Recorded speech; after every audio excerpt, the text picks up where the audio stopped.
اللہ فرماتا ہے کہ انما المؤمنون الذین اذا ذکر اللہ وجلت قلوبہم، ایمان والے وہی ہیں کہ جب اللہ کو یاد کیا جائے تو ان کے دل ڈر جاتے ہیں۔ وَإِذَا تُلِيَتْ عَلَيْهِمْ آيَاتُهُ، اور جب ان پر اس کی آیات تلاوت کی جائیں، زادتہم ایمانا، تو ان کے ایمان میں اضافہ ہو جاتا ہے۔ وَعَلَىٰ رَبِّهِمْ يَتَوَكَّلُونَ، اور وہ اپنے رب پر ہی بھروسہ کرتے ہیں کہ الذین یقیمون الصلاۃ، وہ جو نماز قائم رکھتے ہیں، وَمِمَّا رَزَقْنَاهُمْ يُنْفِقُونَ، اور ہماری دیے ہوئے رزق میں سے ہماری راہ میں خرچ کرتے ہیں۔ اولئک ھم المؤمنون حقا، یہی سچے مسلمان ہیں۔ لہم درجات عند ربہم ومغفرۃ ورزق کریم، ان کے لیے ان کے رب کے پاس درجات اور مغفرت اور عزت والا رزق ہے۔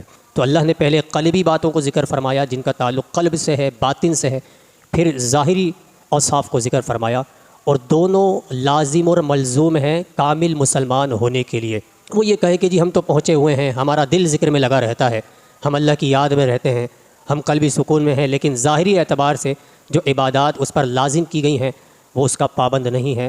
ایک چیز کے اختیار کرنے کا وہ دعوے دار ہے اور دوسرے کو چھوڑ رہا ہے، تو وہ کامل مومن نہیں ہو سکتا۔